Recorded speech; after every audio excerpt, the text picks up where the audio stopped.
De Formule 1, cinquième manche du championnat du monde 1998. 65 tours à couvrir cet après-midi du circuit de Catalogne à 4 km 700, soit à peu près 307 km. Le classement du championnat du monde des pilotes s'affiche en bas de votre écran. Il est très serré entre Häkkinen, Coulthard et Michael Schumacher. Alors les McLaren Mercedes, certes, sont les grandes favorites de ce Grand Prix d'Espagne, mais la course peut se jouer aussi sur la stratégie Jacques Laffite, parce que sur ce circuit de Catalogne, eh bien on sait que les pneumatiques vont souffrir cet après-midi. Il fait très chaud, très lourd, quelques nuages d'altitude et le vent contraire dans la ligne droite. Oui, bien sûr, Pierre, et un circuit évidemment avec un revêtement très abrasif, très rapide, très difficile, fait de grandes courbes, beaucoup de courbes à droite. On use beaucoup les pneus avant et arrière gauche ici sur ce circuit, et beaucoup de difficultés pour les pilotes, mais beaucoup d'importance aujourd'hui à la stratégie, parce que Michael Schumacher, s'il veut rivaliser avec les McLaren, doit certainement prendre des risques pour pouvoir suivre le train. Alors, est-ce qu'il va le faire un seul ravitaillement, 3 ravitaillements, 2 ravitaillements? C'est impossible de le dire maintenant, Pierre, mais en tout cas, on va avoir une stratégie très différente de Ferrari aujourd'hui. L'an passé, on se souvient ici à Barcelone, Jacques, que les pneumatiques avaient souffert et que certaines voitures s'étaient arrêtées 3 voire même 4 fois. C'était le cas des McLaren. Les McLaren, Ferrari s'était aussi arrêté 3 fois. Olivier Panis et Bridgestone 2 fois. On se souvient que le vainqueur était Jacques Villeneuve, suivi d'Olivier Panis et de Jean Alesi. Michael Schumacher, espérons que c'est un podium 100% francophone l'an passé. Absolument. Et en tout cas, une course passionnante l'année dernière, et je crois qu'on va vivre cet après-midi une très belle course qui fait très chaud. Les voitures vont souffrir. Oui. Pedro Diniz, il va pas vivre une belle course, il n'a pas démarré sur la grille là. Malheureux Pedro Diniz, qui s'était bien qualifié en 15e position devant son équipier Mika Salo, et qui malheureusement a calé au départ. Est-ce qu'il va pouvoir repartir? Espérons que oui. Pour l'instant, les mécaniciens poussent sa voiture en marche arrière, alors que les autres concurrents, les 20 autres voitures, sont en train de boucler le tour de formation, et Diniz est dégagé vers les stands, malheureusement. Il partira, Pierre, des stands, et s'il peut partir. Il faut signaler aussi que Ricardo Rosset ne s'est pas qualifié, pour un 10e, il n'a pas été pris c'est pour ça que vous n'avez que 21 voitures sur la grille de départ. Regardez ici cette magnifique vue de la voiture du poleman, c'est-à-dire Mika Häkkinen, qui a surclassé tous ses adversaires pendant ces 3 jours, et qui est le grandissime favori de cette course. Mais attention au départ, Jacques, parce que là on a bien vu, il est en train de zigzaguer pour faire monter les gommes en température.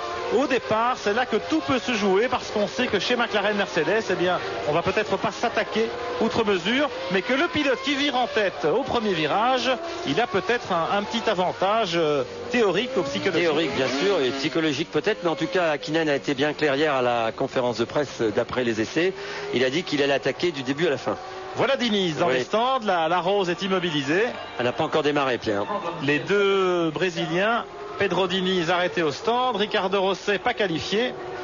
C'est pas terrible pour eux. Heureusement, il y a Rubens Barrichello avec la Stewart Ford qui pointe parmi les 10 premiers en 9e position sur cette grille de départ. Les 2 McLaren Mercedes en première ligne, Schumacher 3e, et puis les 2 Benetton en Bridgestone également, Fisichella devant Wurz, Irvine sur l'autre Ferrari en 3e ligne. 4e ligne pour Herbert sur la Sauber et Demonil avec la Jordan Honda. 5e ligne Barrichello avec la Stewart et Jacques Villeneuve sur la Williams, complètement à la dérive. Belle image de la grille de départ, belles images. Pierre, attention, un très fort freinage au bout de cette très longue ligne droite où les voitures atteignent 310 km/h. Virage très important pour le départ. Et les moteurs commencent à monter en régime. Les feux rouges vont s'allumer. Lorsqu'ils s'éteindront, ce sera le moment. Il est parti. Et les 2 McLaren sont bien partis. Irvine aussi à droite qui plonge et qui essaie de déborder les Benetton. Häkkinen devant Coulthard. Rien de spécial pour les 2 premiers. Mais ensuite, c'est Wurz. Non, c'est Fisichella. Fisichella et Schumacher au coup d'à coup. Non, c'est Irvine qui est devant. Irvine, Fisichella, Schumacher et Wurz.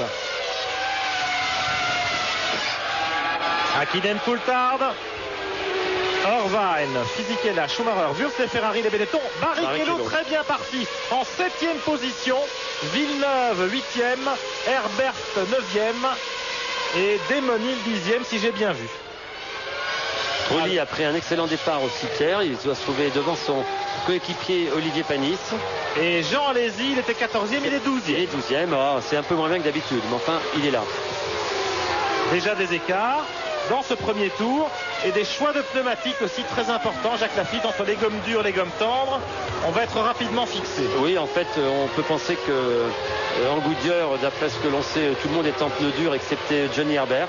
Alerte chez Williams. Jacques Lafitte, oui, Pierre, alerte chez Williams. Oui, Frentzen. Ah, Frentzen en difficulté. Il était très loin aussi sur la grille de départ. Attention, ça va être délicat parce que Diniz est juste devant le stand Williams. On a démarré son moteur à l'instant. Il faut qu'il démarre, il avance.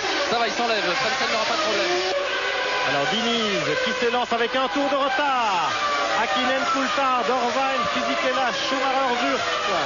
Les 6 premiers qui passent comme à la parade dans l'ordre. Ensuite Barrichello 7e, Villeneuve, Herbert, Hill, Trulli-Panis, les 2 Prost Peugeot 11e et 12e en embuscade.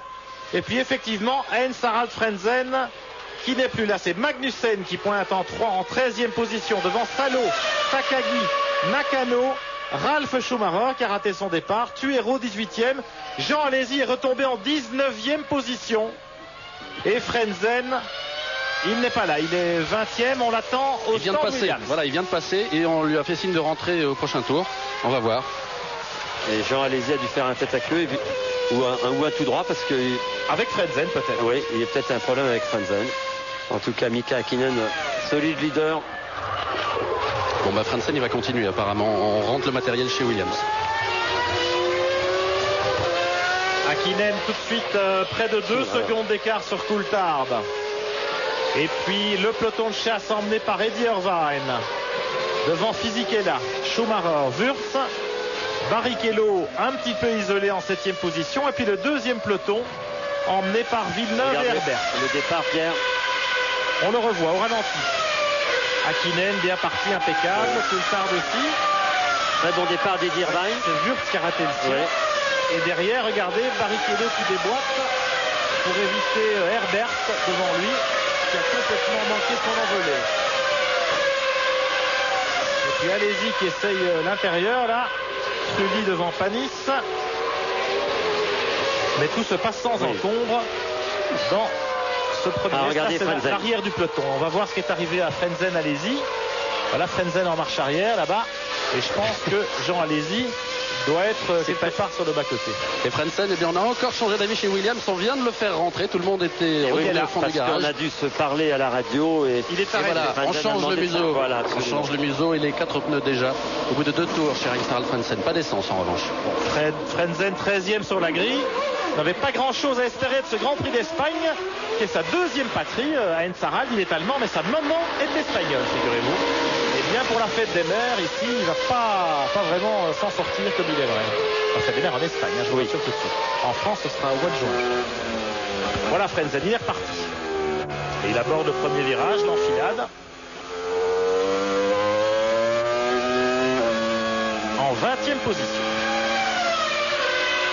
Retour en tête de la course, ou plutôt en 3e place avec Eddie Irvine sur la Ferrari, pourchassé par la Benetton de Fisichella. Et puis Michael Schumacher et Alexander Wurz. Alors j'ai posé la question à David Richards, le patron de Benetton, juste avant le départ. Jacques, ils sont en pneus durs, Bridgestone, les Benetton. Chez Ferrari, on sait que c'est le cas également. Alors combien d'arrêts d'après vous pour les Benetton et les Ferrari?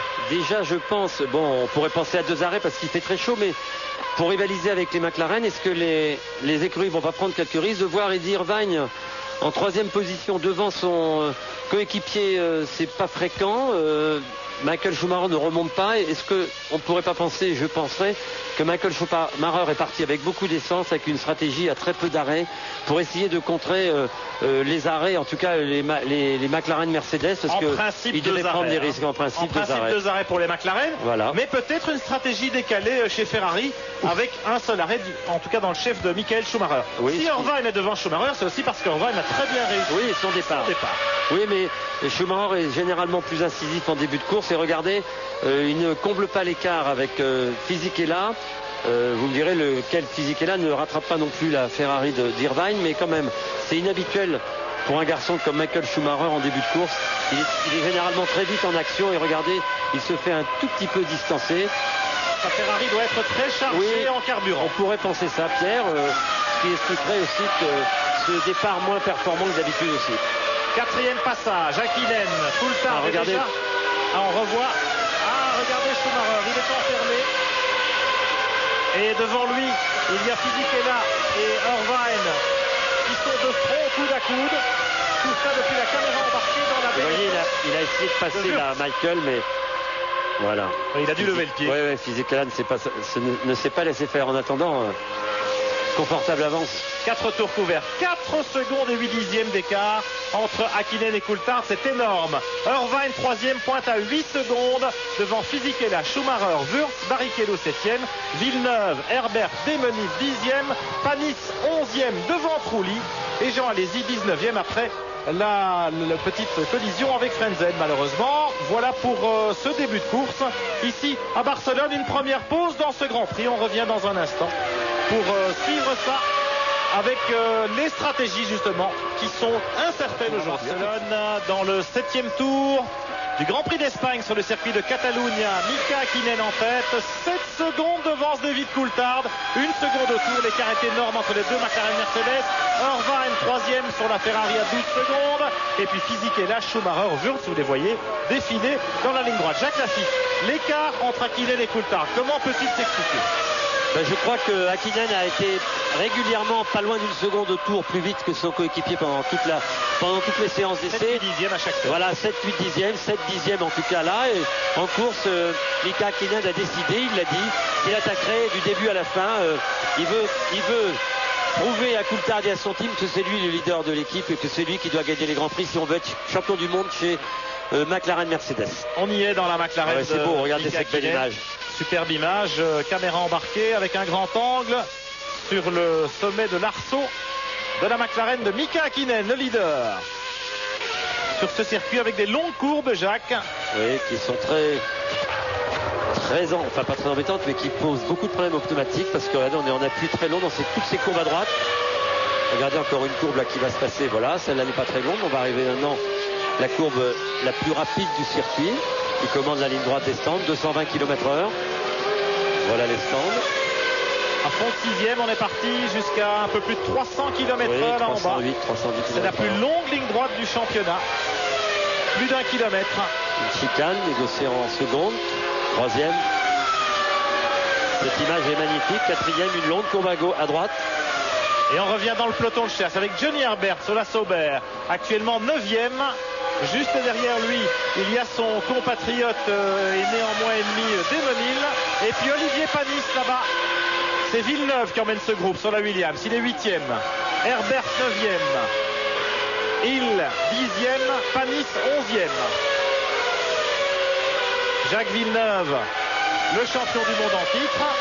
La Williams Mecachrome qui concède près de 2 secondes au tour en course au McLaren. C'est énorme. Ouais.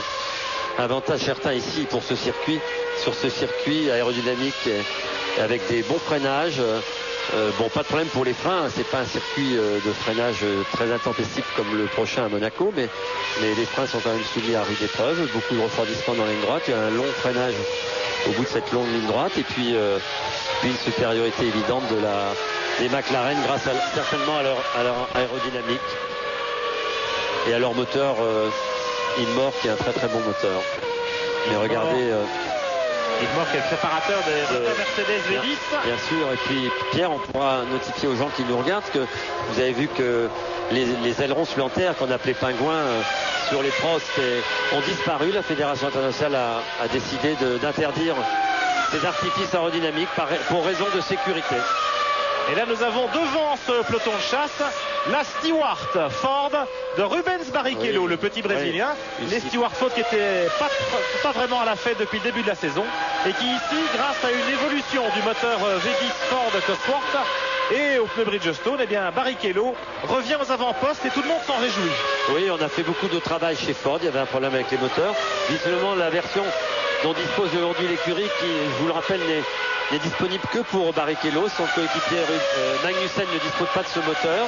On a aussi modifié les suspensions sur la voiture de Barrichello et aussi sur celle de Magnussen pour la course. Il ne l'avait pas aux essais. Et tout ceci fait que la voiture est légèrement plus compétitive. On sait aussi que les pneus Bridgestone ont, en tout cas aux essais, un peu supplanté les pneus Goodyear pour les hiérarchies des essais. Et avec tout ça, Barrichello se retrouve dans une confortable position. Il est en 7e position. On n'avait pas vu ça depuis longtemps. Herbert qui se rapproche de Villeneuve. On sait que le pilote anglais de l'écurie Sauber est chaussé de pneus tendres Goodyear, c'est l'un des seuls. Et qu'il va donc tenter le tout pour le tout en début de course parce qu'il va peut-être devoir s'arrêter une fois de plus que ses adversaires directs. Oui, en tout cas, bonne nouvelle pour les gens qui ont mis des pneus tendres, dont Herbert et peut-être d'autres équipes, on ne le sait pas parce que la température de la piste, il y a de l'ombre, il y a des nuages et la température est tombée presque de 5 degrés, Pierre, ce qui est très bon évidemment pour les gens qui ont des pneus tendres. Là, on a 21 degrés de température ambiante et seulement 28 degrés sur la piste. C'était 32 tout à l'heure, oui, avant 32, le départ. 33. Puisqu'on a vu Johnny Herbert, je vous confirme que son équipier Jean Alesi, c'est bien dans l'accrochage avec Frentzen qu'il a perdu du temps et Ralf Schumacher qui est également dans les parages. Voilà, alors je peux vous dire que Ralf Schumacher est 16e, Jean Alesi 18e et Frentzen 20e. Frentzen est le seul qui s'est arrêté au stand après cette petite collision. Les positions après 10 tours de course. Hakkinen, Coulthard, 9 secondes et demie d'écart. Irvine 3e à 15 secondes. Et puis Fisichella, Schumacher, Wurst. Tout ce bon monde à peu près roue dans roue. On revoit au ralenti une attaque de Alesi sur Nakano, le japonais de l'écurie Minardi. Et Nakano a fait mine de fermer la porte et Alesi est allé de l'autre côté freiner plus tard, Jacques. Oui, il est revenu à l'intérieur. Regardez, Nakano essaye encore. Il n'a pas vu que c'était Alesi à côté de lui, quoi. Voilà, c'est Alesi maintenant. En tout cas, 17e. En tout cas, il se dégage plusieurs pelotons. Hakkinen est tout seul en tête. Après, suivi par Coulthard, un peu isolé. Puis derrière, Irvine, Fisichella, Schumacher, Wurz qui bagarre pour la 3e place. Bagarre encore pour la 6e place. 5e place, 7e place, Barrichello, Villeneuve, Herbert, Hill, Panis sont roue dans roue. Alors quelques pelotons très intéressants. On va attendre avec impatience les arrêts au stand. Michael Schumacher, lui, n'est pas largué, il est là et il suit le train de d'Irvine. Il est à 3 secondes. Bon, c'est pas très loin. Et Jean Todt, dans les stands, est en train de se dire est-ce qu'on a fait le bon choix? Un seul arrêt peut-être chez Ferrari. Ce serait éventuellement la surprise du chef cet après-midi. Et tout de suite, je vous propose de jouer avec nous pour la première fois au concours Top Position. Il faut nous donner les 3 premiers à cet instant de la course. Allez, c'est parti.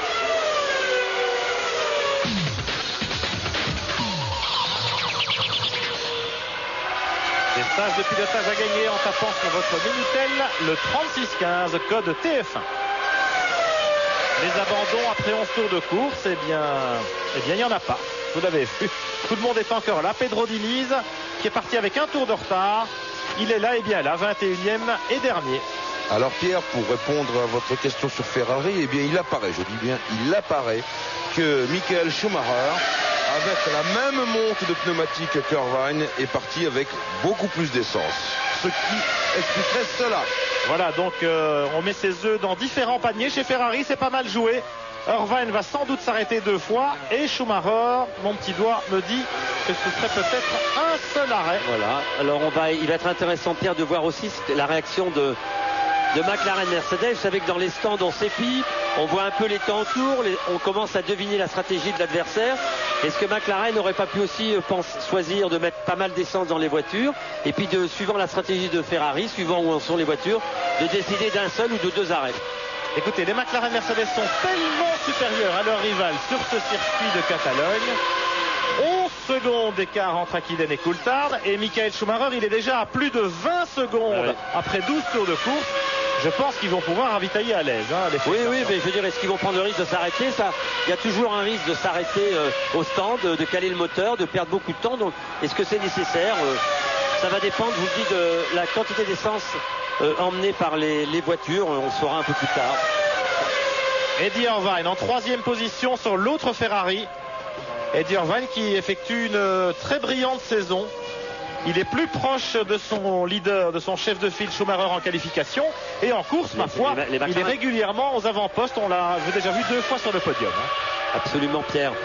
Mais c'est vrai qu'ici, il n'est pas très loin de Coulthard, vous savez. Oui, absolument, mais la stratégie pour toutes les équipes, elle est pas difficile. Ils ont énormément tourné. Vous savez que Barcelone est le circuit d'essai favori de toutes les équipes de Formule 1. On a énormément tourné encore la semaine dernière et que la stratégie a dû être élaborée déjà suivant la température. Il faisait chaud aussi la semaine dernière et les équipes savent à peu près où elles en sont avec leur thématique et la consommation d'essence des voitures. Donc la stratégie doit être bien rodée partout, mais on aura peut-être des surprises.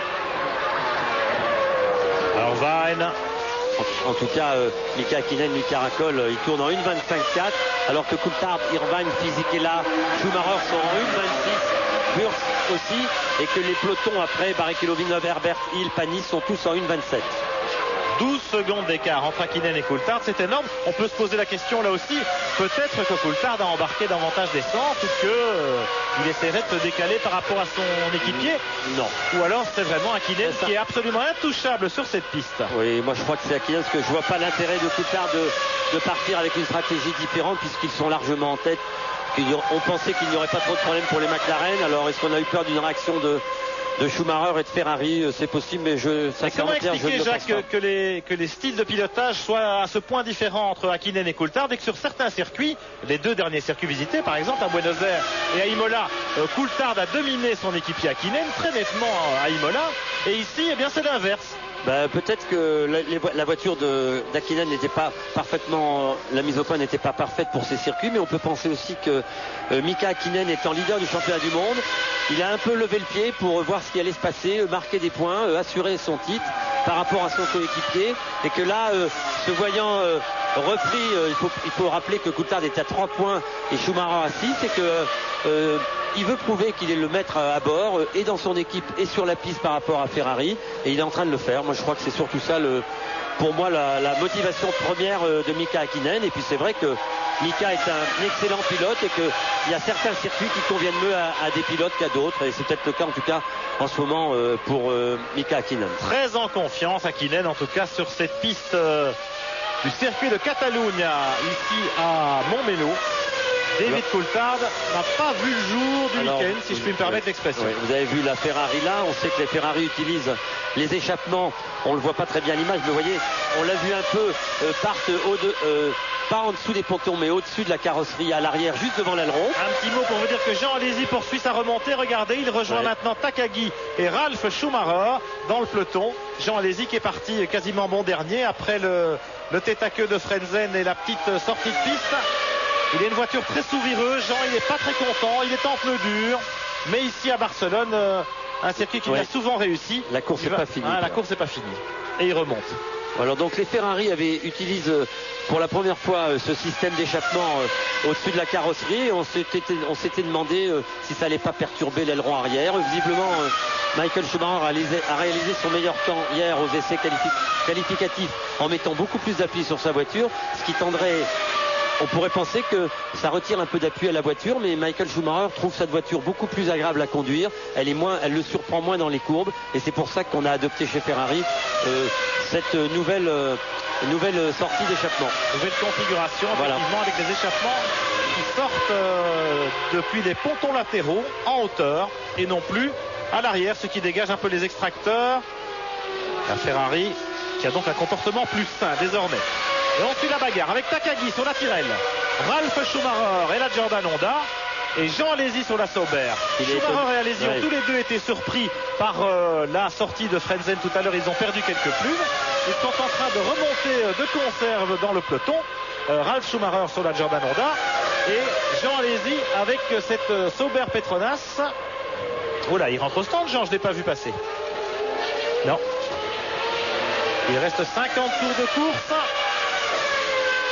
Takagi 15e, Ralf Schumacher 16e, Alesi 17e. C'est amusant parce que c'est rare qu'on voit c'est plutôt intéressant. Si loin dans le peloton, c'est bien. C'est intéressant de voir Takagi en tout cas là, avec la Tyrrell tenir tête à Ralf Schumacher et à Jean Alesi, qui est des voitures a priori plus performantes. Regardez, on essaye de doubler, mais c'est pas facile. La Tyrrell qui n'est pas à la fête ici. La non-qualification de Ricardo Rosset est là pour en témoigner. Et Takagi, le jeune japonais, qui découvre les tracés, les circuits européens, continue de confirmer tout le bien que l'on pense de lui.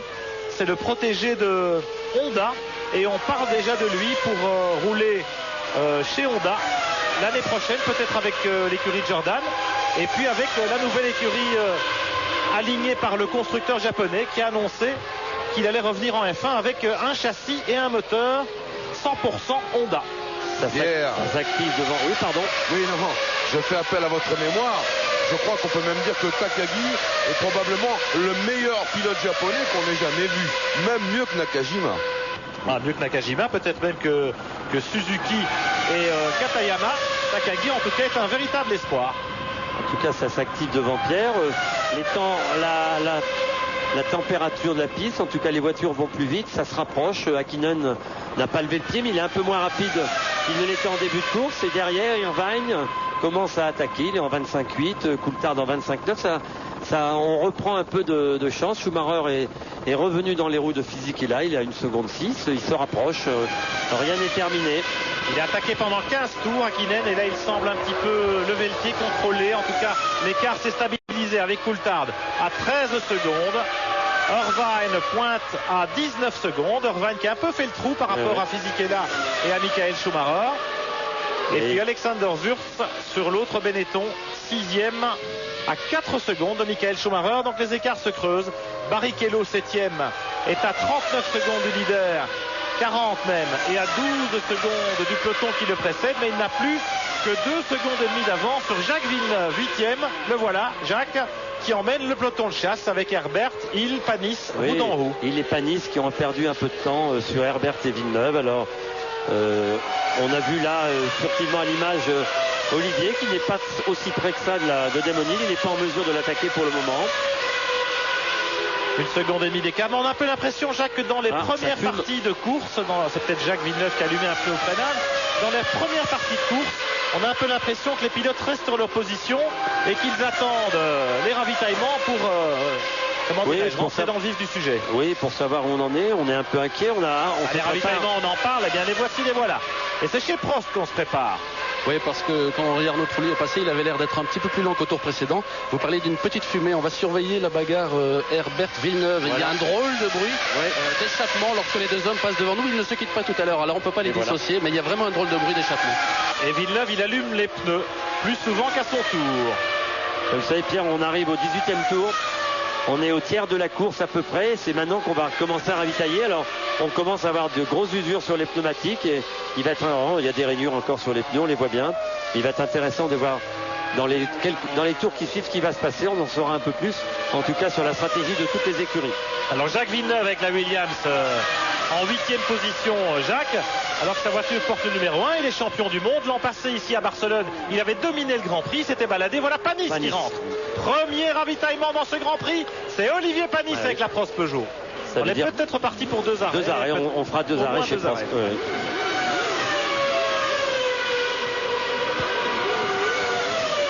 Et on remet pas mal d'essence, 8 secondes et demie. On refera un arrêt. Voilà, 2 arrêts en perspective. Et Olivier, espérons que ça marche. Il est temps de tendre. Oui, il y a on pas de grosse différence chez Bridgestone entre les gommes dures et les gommes tendres. On l'a arrêté un peu avant, Pierre, parce que il bloquait derrière Damon Hill, il ne revenait pas, alors c'était plus prudent de l'arrêter. Un peu le coup. Voilà. Revenons à Villeneuve, Jacques Lafitte et à cette Williams qui s'était baladé l'an passé à pareille époque, un petit peu à l'image de la McLaren que nous voyons ici, celle de Mika Hakkinen. Villeneuve avait dominé le Grand Prix. Et puis, il avait quand même. Vous savez, on sait que chez Williams, Mecachrome, on a perdu l'ingénieur miracle, Newey, qui est maintenant chez McLaren Mercedes, qui est là à l'image. On sait aussi que Renault s'est arrêté à Formule 1, que Mecachrome a repris le flambeau. Donc il faut s'adapter à ces nouvelles équipes, à un nouveau travail. Et on sait aussi que Villeneuve est arrivé dans une équipe qui était parfaitement rodée, avec un règlement qui était déjà ancien. On connaissait parfaitement tous les paramètres. Il était plus facile pour un jeune pilote comme Jacques Villeneuve d'arriver dans une écurie parfaitement confirmée. Maintenant, Jacques Villeneuve doit faire ses preuves de la mise au point des voitures. Il avait moins de problèmes l'année dernière, il en a un peu plus cette année. On est en train de rectifier le tir, de modifier beaucoup de choses. Et puis Villeneuve, évidemment, quand il aura une bonne voiture, ça marchera beaucoup mieux. Ils n'ont quand même pas beaucoup d'excuses, Jacques, chez Williams, parce qu'ils ont été les premiers à se mettre en configuration 98 très tôt l'année dernière pour faire des essais. Voilà Magnussen avec la Stewart. Donc chez Bridgestone, on s'arrête assez tôt. Et puis Williams, ils ont quand même le moteur Mecachrome. Certes, Renault n'est plus là et le développement n'est peut-être plus aussi rapide. Enfin, regardez les Benetton. Regardez les Benetton avec le même moteur que les Williams, mais elles sont loin devant. Oui, et puis peut-être aussi, vous savez que les Williams Mecachrome sont les rares voitures à avoir gardé une boîte transversale, de ne pas avoir adopté la boîte longitudinale. Et on a un aérodynamique un peu différent. Et oui, le train arrière d'un Williams, c'est là que le bas blesse. Voilà. Ralf Schumacher qui vient de s'arrêter également. Il était bloqué derrière Takagi. Et là aussi, on décide de s'arrêter alors qu'on est en pneu dur chez Jordan. C'est bon à savoir. Il repart avec près d'un tour de retard, Ralf Schumacher, parce qu'il était très loin, évidemment, ayant été impliqué dans la sortie. En tout cas, Frenzel, allez-y, en début de course. En tout cas, chez Williams, on est en train de rectifier le tir. On travaille beaucoup, comme dans toutes les écuries. On est en train de préparer un nouveau train arrière. On a essayé il y a quelque temps le train arrière 97 qui donnait... Les voitures avaient l'air beaucoup plus stables. Les pilotes étaient très contents. Donc on est en train d'adapter ces modifications sur la voiture. Je pense que on verra ça à Monaco. Hakkinen dans le trafic, il est en train de remonter les concurrents attardés, les Minardi notamment. Il perd un petit peu de temps, il a 12 secondes d'avance maintenant sur Coulthard qui a la voie libre devant lui. Alors en fonction des arrêts, ça peut jouer un rôle évidemment parce que Hakkinen fait un temps précieux. Oui, 12 secondes, c'est pas assez quand on veut s'arrêter. Il faut un minimum de 20-22 secondes, je crois ici, les arrêts. Voilà, sur le dernier tour, il y a une seconde. Oui, mais c'est ce qui explique que Hakkinen était en train de dépasser des attardés, en l'occurrence Minardi. En tout cas, à l'arrière, Pierre, les écarts se stabilisent. 21 tours couverts. Schumacher était à 22 secondes il y a 10 tours, il est qu'à 24 secondes. On commence à adapter sa conduite aux pneumatiques et à la piste. Nous approchons du tiers de la distance. Hakkinen, Coulthard, 11 secondes d'écart. Et puis le peloton de chasse, Irvine, Fisichella, Schumacher à peu près 20 secondes. Tout cela va se jouer dans les stands avec les ravitaillements. Pour ne rien en manquer, je vous propose de tourner une page de pub tout de suite. Et on revient dans les stands, certainement, à Barcelone dans un instant. Tout de suite. Retour à Barcelone et ça se bouscule dans les stands pendant ce Grand Prix d'Espagne. Là, c'est Alexander Wurz qui reprend la piste après son ravitaillement. Alexander Wurz qui occupait la 6e place avant de s'arrêter.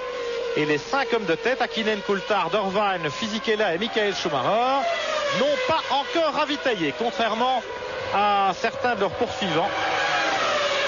Regardez, David Coulthard ici qui est à son tour dans le trafic. Il vient de passer Magnussen, si je ne me trompe. David Coulthard qui pointe à 12 secondes de son équipier Mika Hakkinen. Vous voyez que les écarts sont stabilisés entre les deux McLaren Mercedes depuis quelques tours. Hakkinen avait vraiment fait le forcing en début de course. Et maintenant, il sait qu'il a une bonne marge, Jacques, pour envisager les ravitaillements avec une certaine sérénité.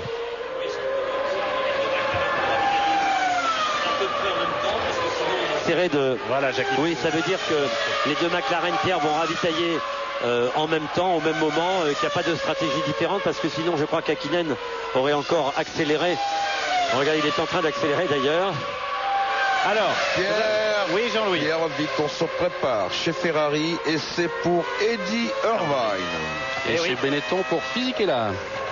Et je vous propose de faire un tour avec Coulthard. Allez, on écoute le moteur Mercedes.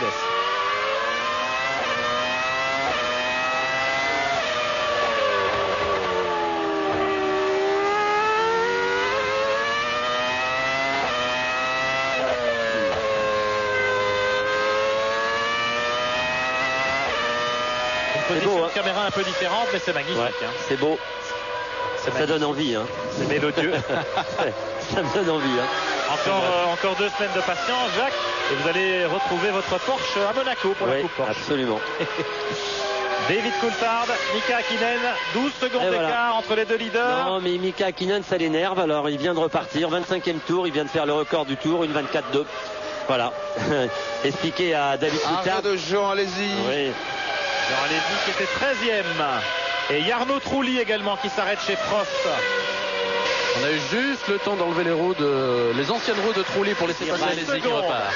6 secondes d'arrêt pour Alesi. Ils sont vraiment forts chez Sauber cette année. Et voilà Irvine qui était en 3e position. Des roues impeccables, pas usées du tout. Le 9 quand même, le plein est fait. Et oui, 9 secondes et 8 dixièmes pour Irvine. Et Fisichella est là aussi et il repart vers Une seconde de moins dans les stands pour Fisichella, mais Irvine conserve l'avantage sur la Benetton.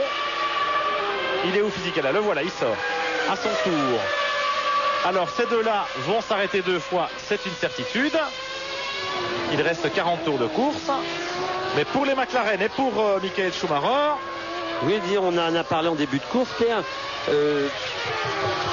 Michael Schumacher Ferrari, on a pensé que les McLaren feraient 2 arrêts. On s'est dit on va en faire un. Et vous voyez, le calcul n'était pas mauvais, il est à 30 secondes. Ouais. Et chez McLaren... non, il n'y a pas d'activité.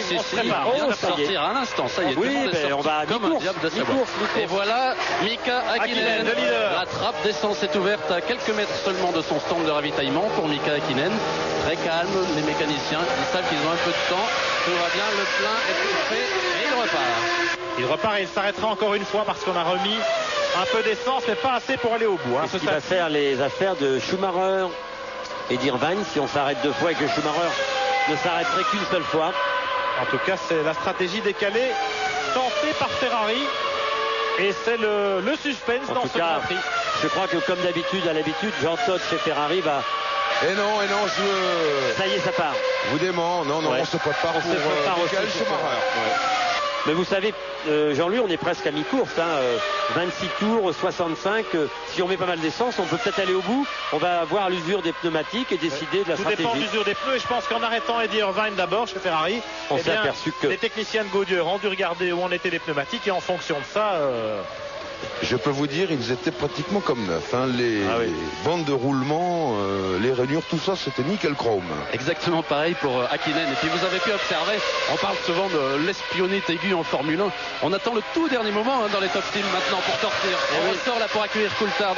On ne montre rien à l'adversaire de ses intentions. Ron Dennis à l'image qui vient de donner ses instructions. Les mécaniciens McLaren qui se préparent à accueillir David Coulthard. Il faut se dépêcher parce qu'il vient de s'arrêter, Mika Häkkinen, donc il ne faut pas faire d'erreur. Coulthard est en tête. Et c'est Ron Dennis lui-même qui va tenir la flèche de la Rostand pour Coulthard.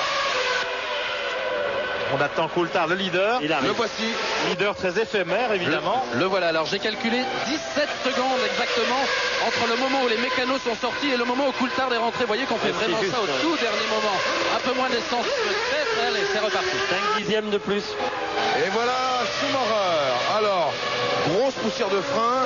Les pneus un peu plus usés que ceux de Irvine. De l'essence. Mais c'est un ravitaillement assez court.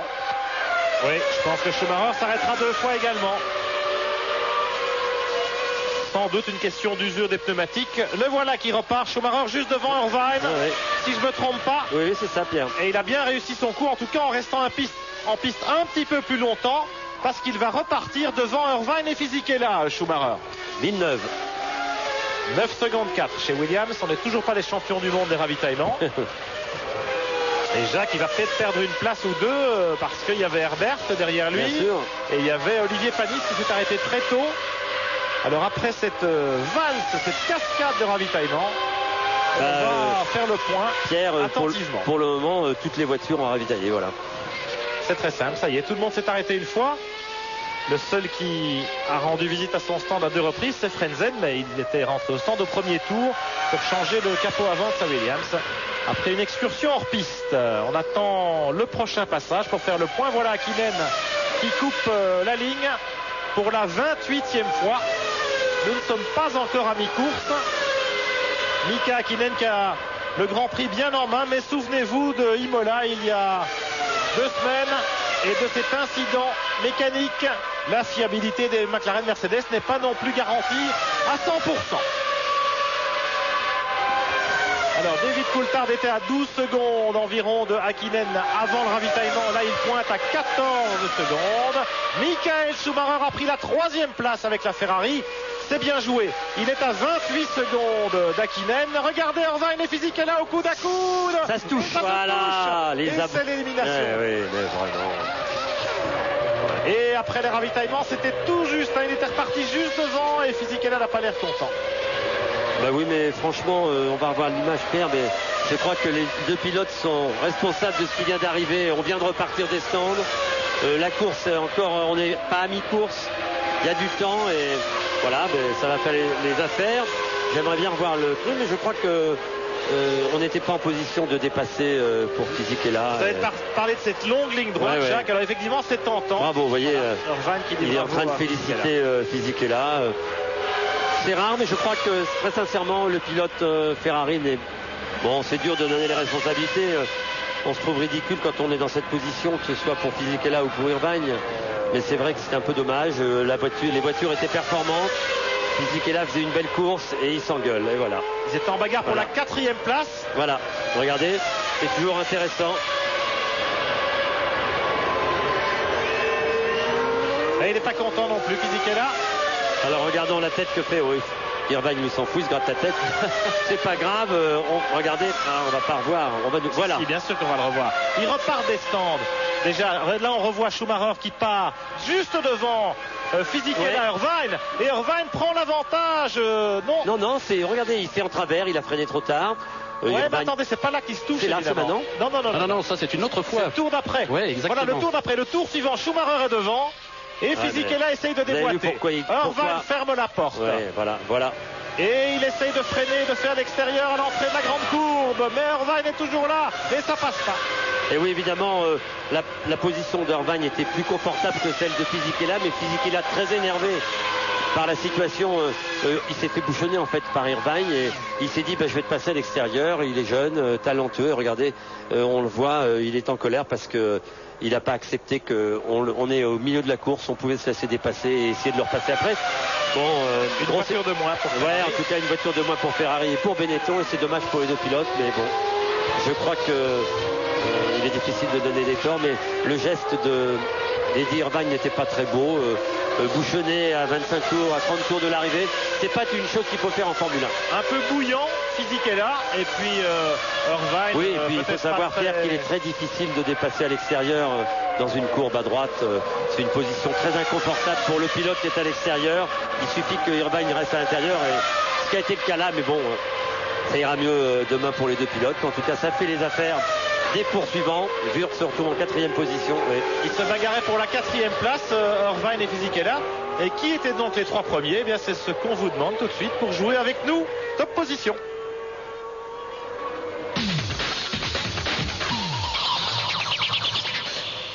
« 36-15 code TF1 pour gagner des stages de pilotage. On est dépité chez Ferrari. Le triplé, le tiercé de tête. Et le doublé, c'est pas difficile, mais bon. 15 secondes maintenant entre Hakkinen et Coulthard, c'est beaucoup. Et évidemment, le double abandon de Fisichella et Irvine fait les affaires de Wurz qui est maintenant 4e. Barrichello 5e dans les points avec la Stewart Ford. On le souhaite vraiment de tenir le coup jusqu'au bout. Jacques Villeneuve maintenant 6e sur la Williams. Après d'une minute du leader, certes, mais quand même. Johnny Herbert pointe en 7e position. Desmenil 8e. Olivier Panis 9e. Trulli 10e. Allez-y, 11e. Oui, allez-y, ça remonte. Et oui, on n'est pas encore à mi-course. Attention, on va doubler pour Frentzen en bagarre avec la Minardi la Tyrrell de Takagi. La Tyrrell de Takagi, pardon Pierre. Il a du mal à la doubler parce qu'elle marche pas mal cette Tyrrell. Ah oui, c'est fou. Et la Williams, elle n'est pas trop bien et donc, eh bien oui. Ouais, bon, c'est Jacques Villeneuve qui nous disait aux essais, je me rends compte que ma voiture est quand même moins performante que l'an passé parce que j'ai beaucoup plus de mal que l'an dernier à passer les Minardi et les Tyrrell.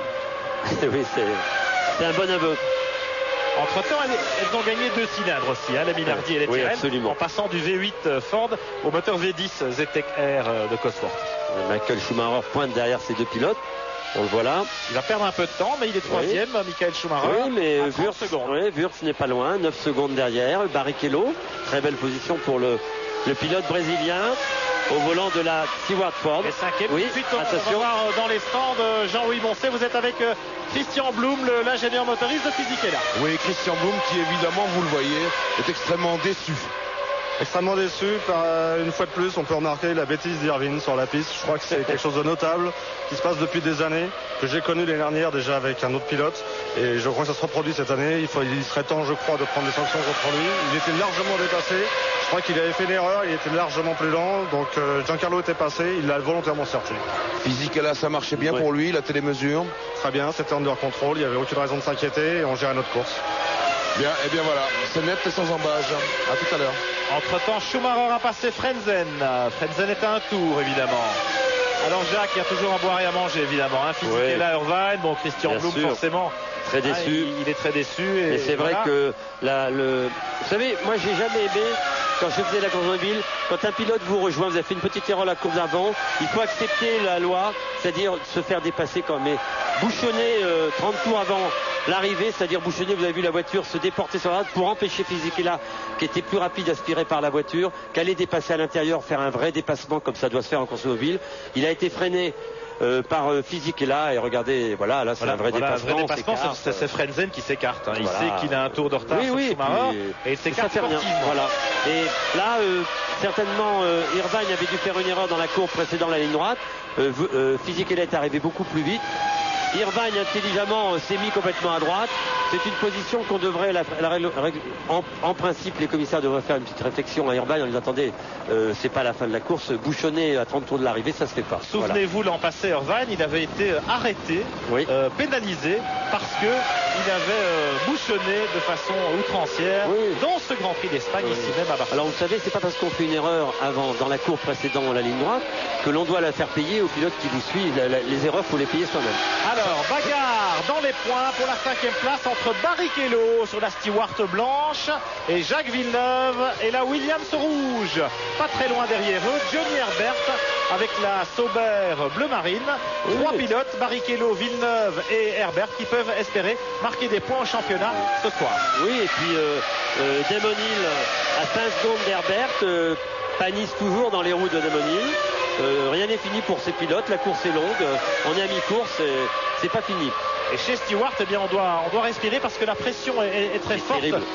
Ford, qui finance en grande partie l'écurie écossaise, eh bien, commençait à trouver l'absence de résultats un peu gênante. Il est question qu'une autre équipe la saison prochaine dispose des moteurs Ford officiels, en l'occurrence Benetton.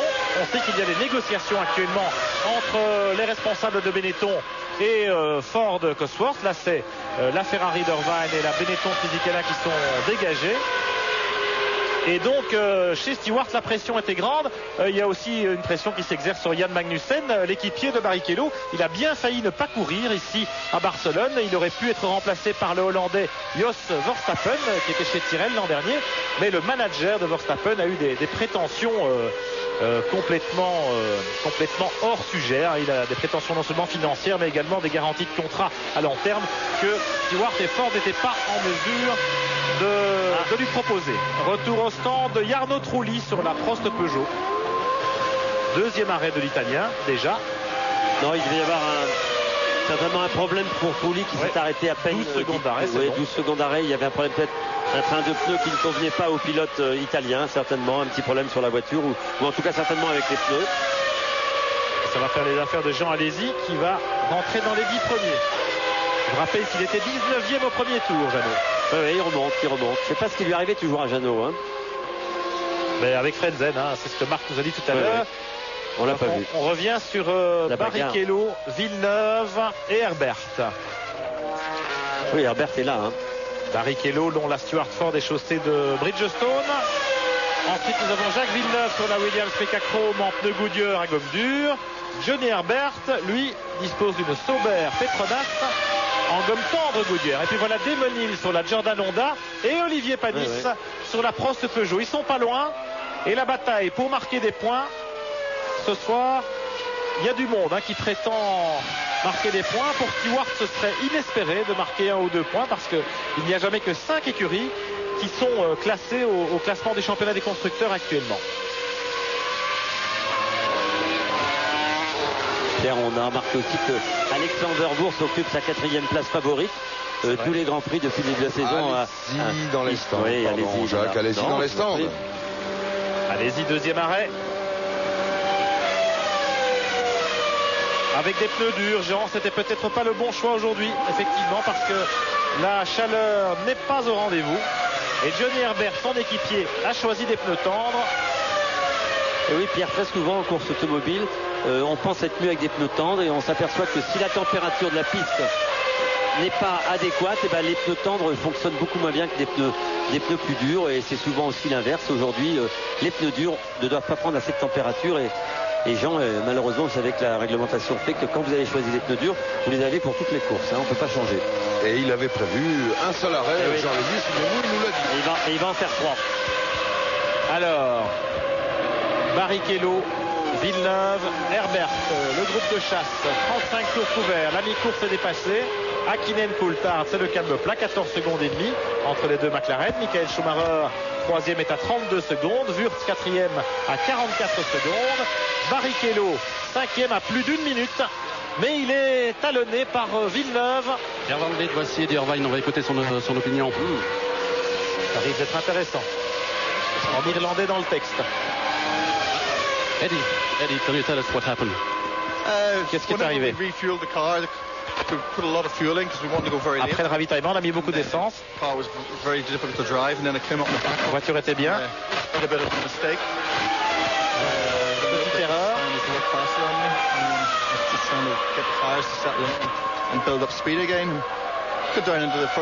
J'ai repris de la vitesse au premier virage.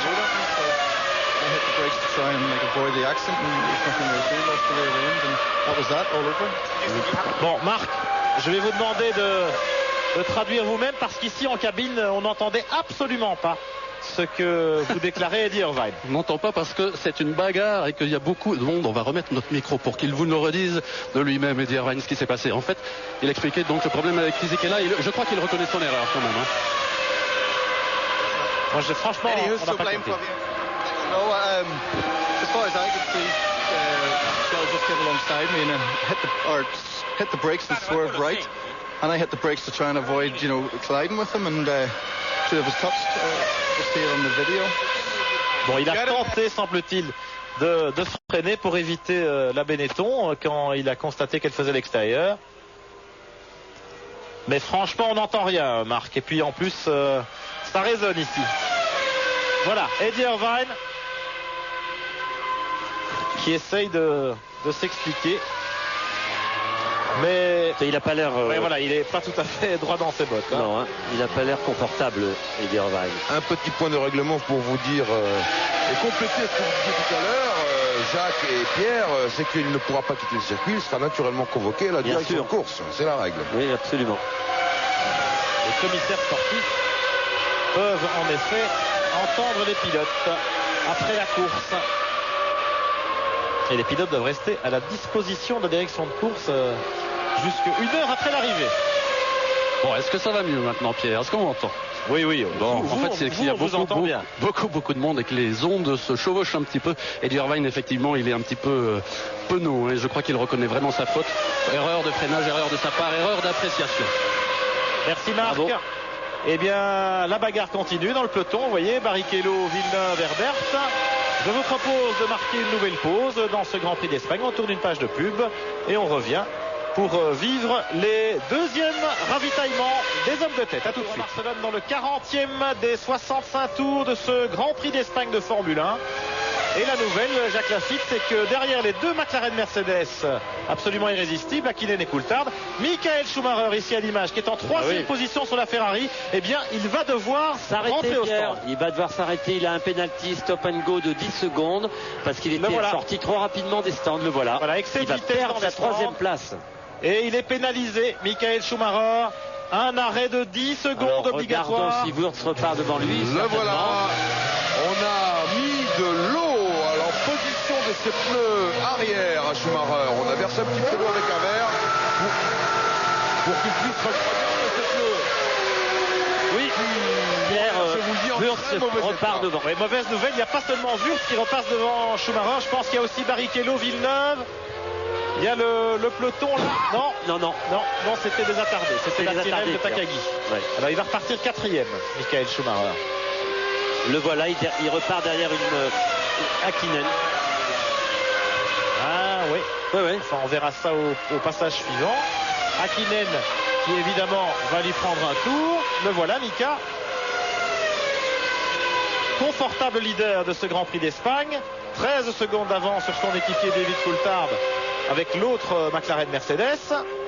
41e passage. Alexander Wurz est bien 3e sur la Benetton Mecachrome à 52 secondes. Michael Schumacher pointe maintenant à la 4e place devant Barrichello, Villeneuve, Herbert, Hill et Panis.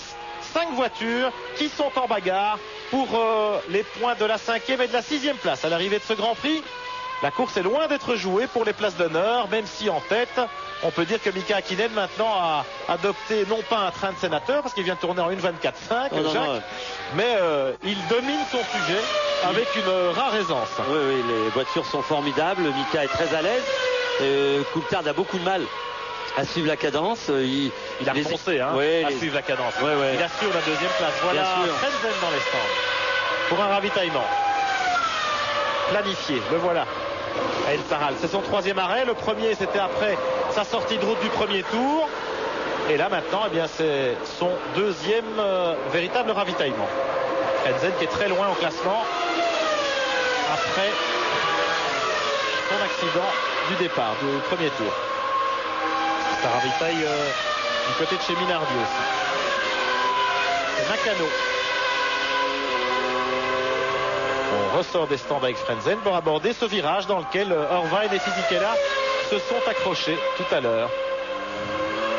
Alors il va y avoir une bagarre assez intéressante parce que Michael Schumacher, lui, se retrouve maintenant en 4e position à 4 secondes de Wurz. Donc on va sur ça avec grand intérêt parce qu'il est important pour Michael Schumacher de prendre ses points à la 3e place. Et je peux vous dire que Wurz va aussi se battre pour garder cette 3e place. Donc il y a une très belle bagarre entre ces deux hommes. Alors différence de comportement entre la Williams en caméra embarquée et la McLaren tout à l'heure, Jacques, c'est assez flagrant. C'est différent, vous voyez quand on a la position des mains sur le volant des pilotes, on voit qu'une voiture est quand même beaucoup moins confortable que l'autre. Il y a du survirage sur la Williams, il n'y en a pas du tout sur la McLaren et on voit vraiment que on va pas dire que c'est facile d'aller vite avec une McLaren parce que je ne crois pas que ce soit facile de tourner dans cette cadence-là, mais c'est vrai que vraisemblablement les voitures sont plus confortables. Alors un petit point du classement après 42 tours, nous sommes un peu plus de 20 tours de l'arrivée, 23 tours. Häkkinen Coulthard, 14 secondes d'écart. 3e Wurz à 56 secondes. 4e Michael Schumacher à 1 minute. Il peut encore revenir se battre avec Wurz pour le podium. 5e Barrichello à 1 minute 16. Talonné par Villeneuve. 6e Herbert. 7e Hill. 9e Panis. Et Hill n'est pas là, c'est Panis qui rentre au stand. Voilà. Oui, Panis qui venait de prendre la 8e place. Panis qui rentre au stand. Le voilà. Dernier ravitaillement. Un peu plus de 8 secondes d'arrêt pour la Prost Peugeot, qui n'a pas dit son dernier mot dans ce Grand Prix. Et puis Ralf Schumacher est 10e, Magnussen 11e, Trulli 12e, Jean Alesi 13e, Frentzen 14e. Ferme la marche, Takagi et puis les 2 Minardi de Tuero et Nakano. Où sont passés les Arrows? Je vous propose une petite image que nous avons enregistrée tout à l'heure. Les 2 Arrows de Salo et Diniz ont abandonné exactement en même temps. Oui, et puis pour des problèmes, les 2 voitures de moteur, regardez la voiture de Salo. Mika Salo s'arrête, Diniz le dépasse et il s'arrête instantanément dans un nuage de fumée également. Problème de moteur pour les 2 Arrows qui étaient en progrès, en performance, mais qui doivent encore progresser en fiabilité. Ralf Schumacher qui vient de ravitailler à son tour. Les Jordan Honda, Jacques Lafitte, dont on attendait mieux dans ce Grand Prix d'Espagne. Elles sont en pneus durs, elles n'étaient pas trop mal qualifiées sur la grille. Ils ont beaucoup de mal à concrétiser en course. Regardez, c'est Damon, je pense. Ouais, Damon Hill, c'est pour ça qu'Olivier était passé en 8e position. Damon Hill est sorti large. Il est sorti très large. Il a de la chance, il va pouvoir revenir. Regardez. Est-ce qu'il revient? Il est toujours en course. Il est revenu et il est 8e parce qu'Olivier s'est arrêté pour ravitailler. Oui, évidemment, il va perdre l'avantage par rapport à Olivier. Alors les Jordan, il devra ravitailler à son tour. Bien sûr, les Jordan Honda, Pierre, qui ont un peu modifié leur châssis aussi. On a adopté depuis 2 courses déjà un empattement un peu plus long parce que vous savez que la McLaren 10 Mercedes, plus long, 10 cm, c'est beaucoup et pas beaucoup par rapport à la McLaren qui elle est en moyenne 20-25 cm plus longue que toutes les F1 actuelles. La plus courte étant, je crois, la Prost Peugeot. qui, je crois aussi, on est chez Prost en train de travailler sur l'éventualité de rallonger le version longue de la voiture. Je crois qu'on est en train de travailler aussi. Jacques, l'explication de Fisichella. Oui, on écoute Fisichella. Oui.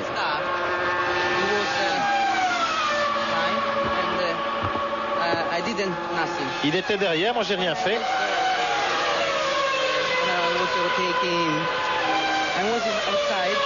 J'étais à l'extérieur, je l'ai dépassé à l'extérieur, j'étais devant lui et il m'a poussé dehors.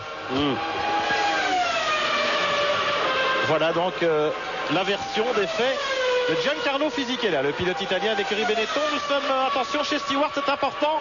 Barrichello qui ravitaille à peu près en même temps qu'Herbert derrière lui. Chez Sauber, ils sont en bagarre avec Villeneuve pour la 5e place. Hakkinen aussi. Et le leader dans les Mika stands. Hakkinen est dans les stands, absolument. Beaucoup de monde. Barrichello 10 secondes, c'est beaucoup. Herbert 8, c'est moins. Hakkinen, ça s'est terminé un peu. 10 secondes 8, on prend pas de risque. Et on repart au petit trot parce qu'on ne voudrait pas se faire pénaliser. Ce serait trop bête. Après une telle démonstration. Hakkinen qui repart. Derrière, Olivier Panis, me semble-t-il, qui en profite pour se dédoubler. Oui, bonne opération pour Olivier. Il s'est arrêté avant. Regardez Demonil. Avant qui ressort. Eh bien, il est loin derrière Olivier. Oui, et puis je crois qu'Olivier va avoir la possibilité aussi de passer Herbert, peut-être. Je regardais les temps, il va se retrouver, oui. Il va venir essayer de se mêler à la bagarre pour la 5e ou la 6e place, pour marquer des points en championnat. Alexander Wurz en 3e position, c'est une belle perf. Mais il doit se méfier quand même du retour de Schumacher. Oui, derrière lui sur la Ferrari. Alexander Wurz doit encore s'arrêter une fois, Coulthard aussi. Et Michael Schumacher aussi, vraisemblablement. Un petit piège pour nos téléspectateurs, oui. Jacques. Je vous propose tout de suite de jouer top position avec nous. Ouh là là, ça va être dur.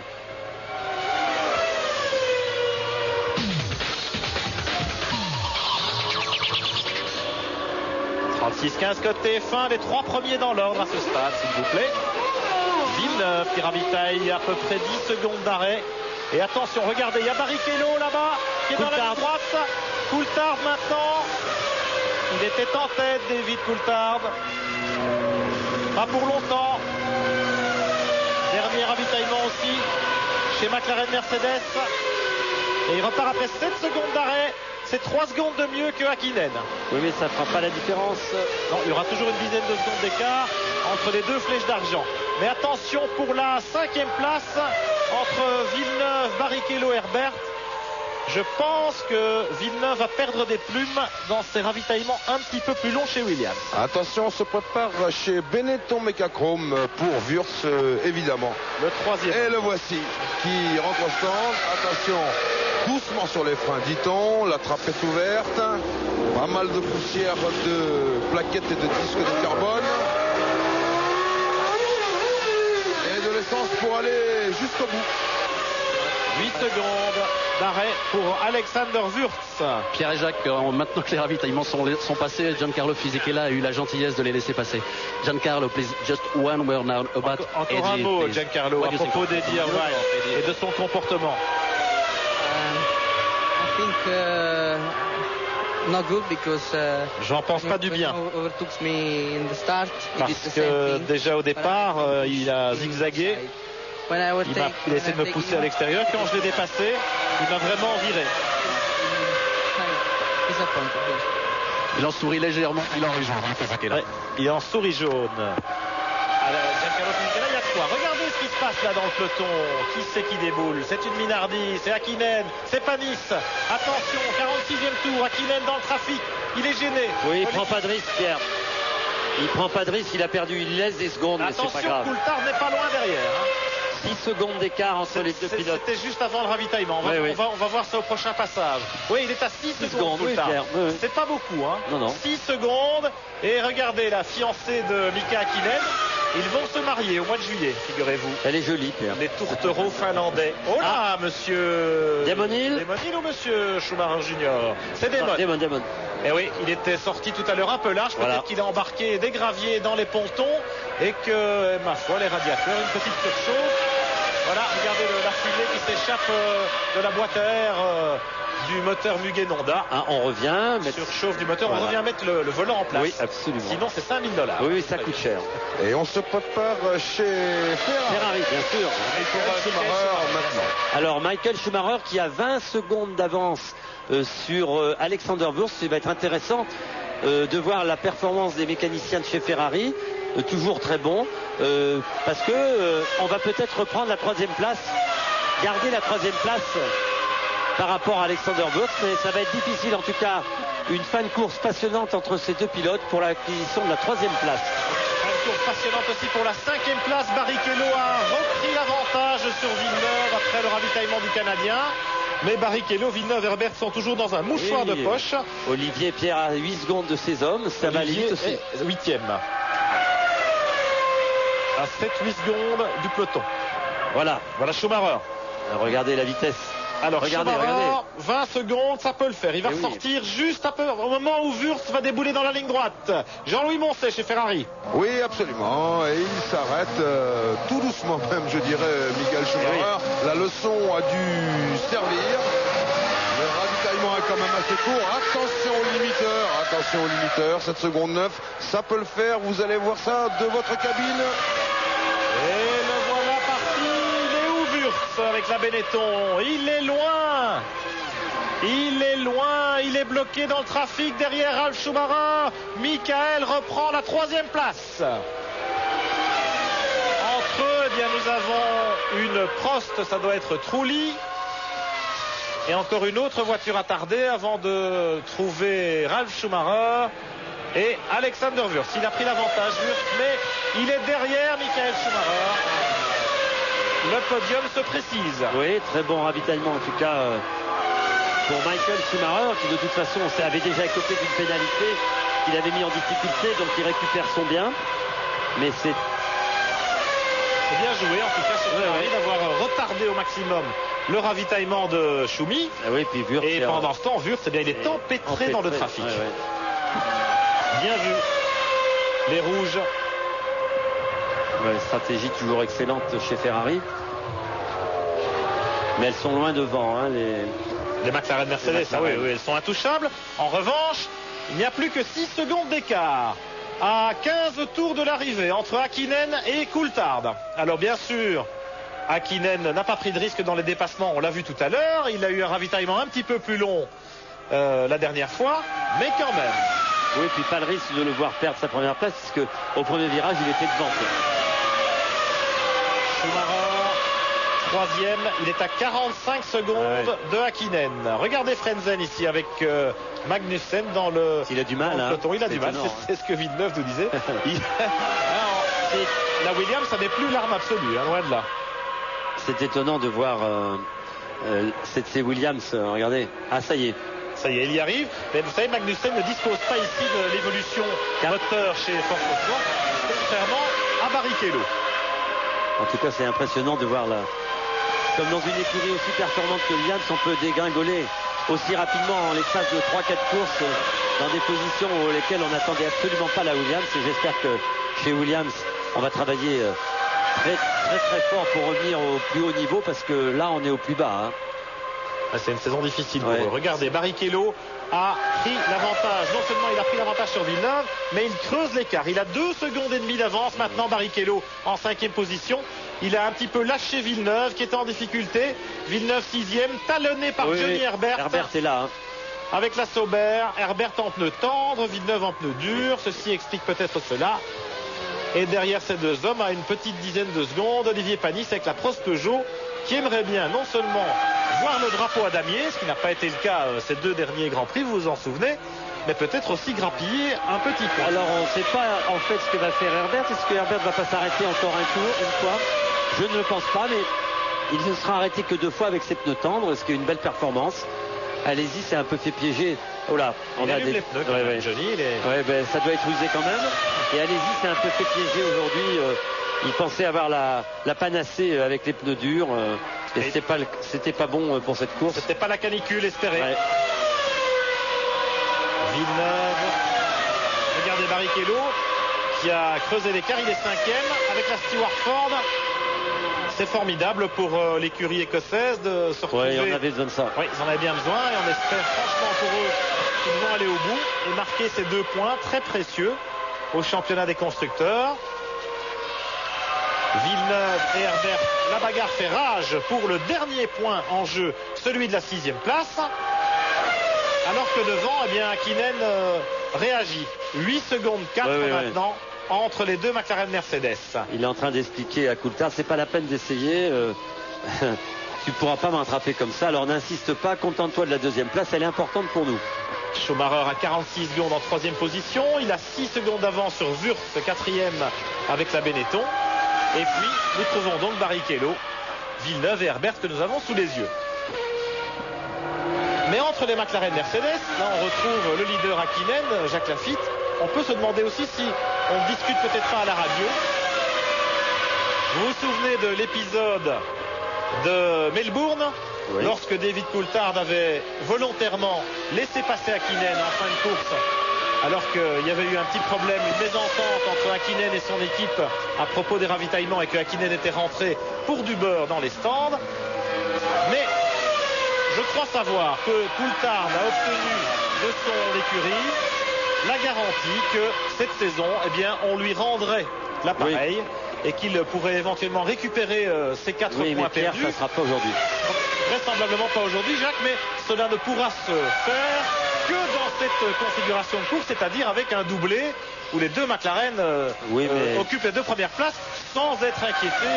Bien sûr, mais Pierre, il faut savoir que Mika Hakkinen ne dispose que de 6 points d'avance sur Michael Schumacher, que la prochaine course c'est Monaco et qu'à Monaco Schumacher va être redoutable. Alors si on peut engranger des points, 10 points aujourd'hui, 4 points Schumacher, il y aura 10 points d'écart entre les 2 hommes, ce qui fera la différence d'une course.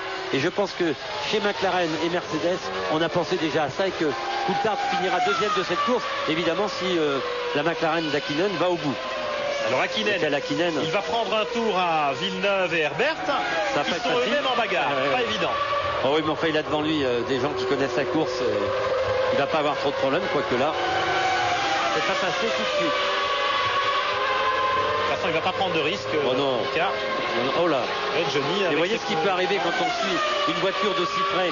Là, peut-être qu'Herbert, en freinant très tard, aurait pu faire un tête à queue et à ce moment-là, Hakkinen aurait pu le percuter. Alors on est toujours très très prudent quand on suit une voiture. On est plutôt inquiet. Alors on ne veut pas se rapprocher trop, mais pour doubler, il faut être très près et on n'est pas à l'abri d'une erreur du pilote qui vous précède.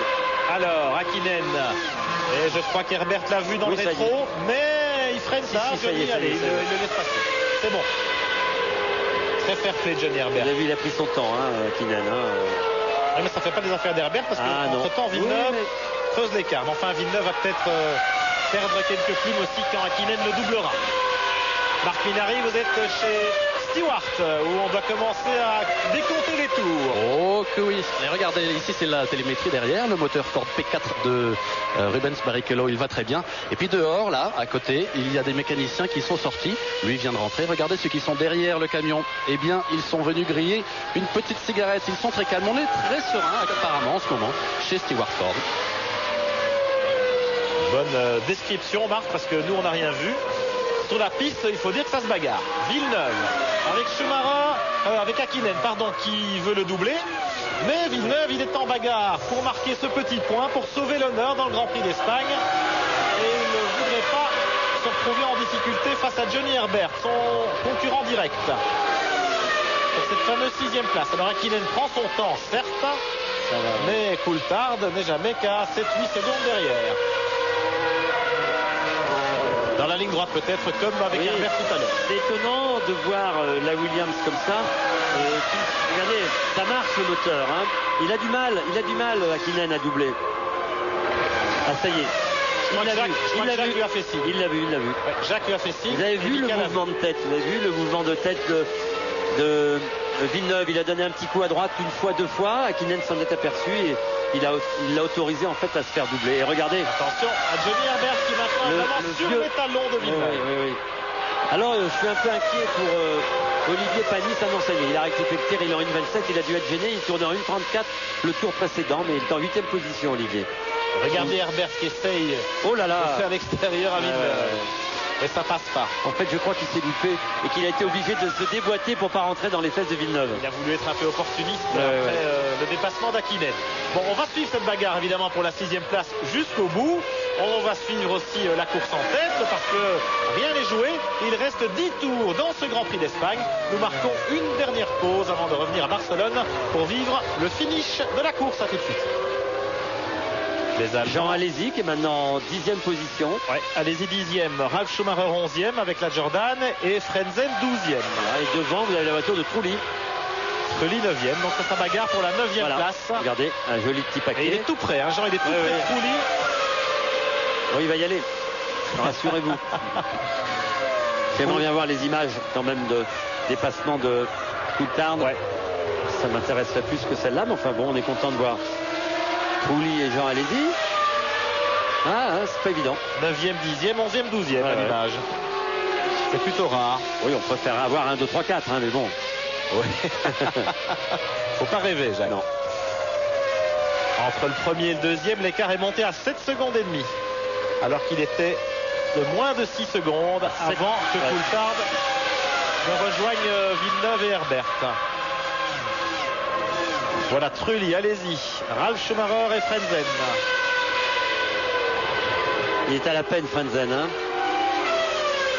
Il est parti loin. Il a tout perdu en début de course. Ça forge le caractère. Ça leur apprend le métier. Ils sont à la position où ils ne sont pas habitués à être. Et ils voient un peu ce que c'est que voir le peloton de derrière. Ça change. 4 voitures roue dans roue. Et c'est quand même étonnant de voir je le répète, mais de voir l'écurie Williams dans cette position aussi inconfortable. Alors allez-y, examine les trajectoires de Trulli. Il cherche l'ouverture. Là, on est quand même à 5 tours de l'arrivée. Et ça va être difficile de passer. Aussi bien d'ailleurs pour Alesi sur Trulli que pour Frenzen sur Schumacher. Herbert est revenu dans les roues de Villeneuve. Il est à 0 à 6 dixièmes. Barrichello est devant à 2 secondes 9. Regardez l'écart entre Hakkinen et Coulthard. 8 secondes 9. En dépassant Villeneuve et Herbert, eh bien Coulthard a perdu beaucoup de temps. Oui, et puis ils sont en train, je crois, avoir vu tout à fait là-bas derrière, mais il ne les rattrapera pas avant l'arrivée, je pense. La voiture d'Hakkinen. Hakkinen, Coulthard, Schumacher 3e, Michael Schumacher avec la Ferrari et à 44 secondes. Alexander Wurz toujours 4e sur la Benetton Mecachrome à 57 secondes. Il est revenu, il marche un peu plus vite depuis quelques temps, pas loin d'une seconde au tour plus vite que Michael Schumacher. C'est pas non plus perdu pour lui la 3e place, il reste 5 tours. On ne sait jamais. Barrichello 5e sur la Stewart Ford. Jacques Villeneuve 6e avec la Williams. Johnny Herbert 7e sur la Sauber Petronas. Il va y avoir de la bagarre, Pierre, pour cette 6e place. Ce point est tellement important pour les pilotes, parce que la 7e place c'est la plus mauvaise. Il n'y a rien. Rien.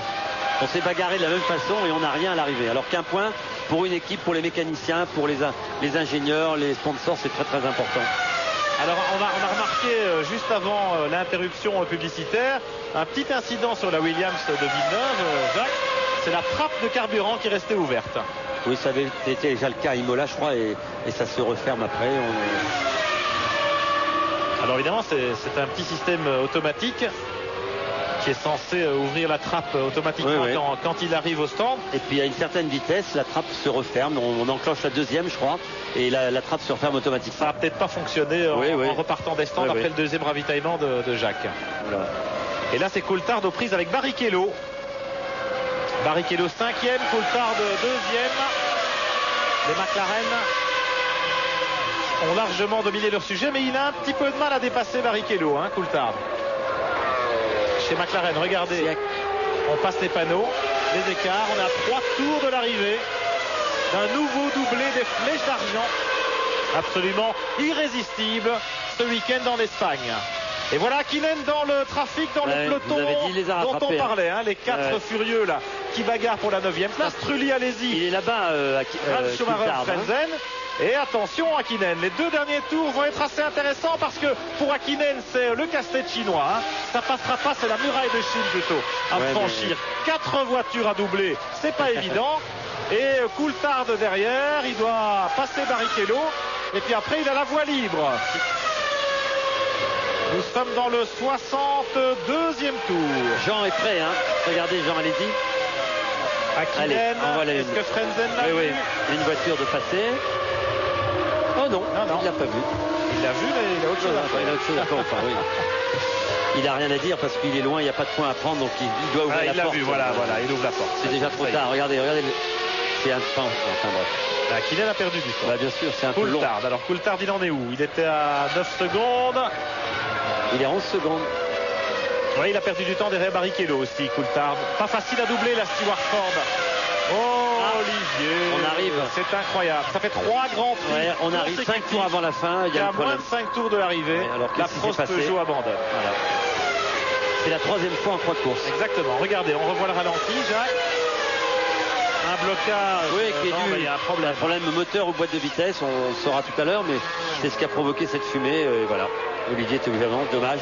Les efforts pas récompensés. Olivier Panis qui occupait la 8e place, mais qui avait bien tenu la cadence par rapport à ce groupe là en bagarre pour la 6e place et qui abandonne en vue de l'arrivée une fois de plus. Il vient de passer Ralf Schumacher. Ouais. Ça va, il a mis 2 voitures. Regardez, Coulthard est à 9 secondes, il reste 3 tours à peine. Hakkinen la course gagnée évidemment, mais ça va quand même être assez stressant, Jacques, pour un pilote en tête du Grand Prix, de se dire attention, il faut encore que je double, allez-y quand même. Il est là. Il pense 3 points qu'il aurait pu avoir. Peut-être même 4. Peut-être même 4. Ça y est, Hakkinen s'est débarrassé de Jean. Jean, qu'il a vu. Frentzen klaxonne toujours derrière Schumacher. Il va klaxonner longtemps, je peux vous dire.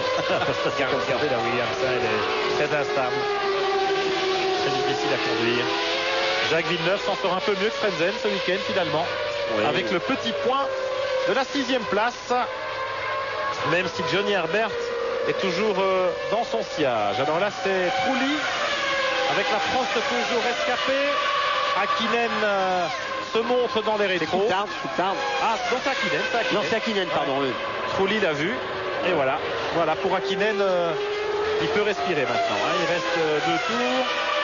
Et les 4 voitures sont maintenant entre lui et Coulthard. Coulthard est revenu à 7 secondes. Ah ouais.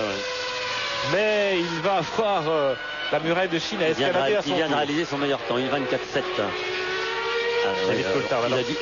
Alors que le meilleur tour de Mika est 24-2. Donc 23-9 même. 23-9. Le record du tour de Mika Hakkinen.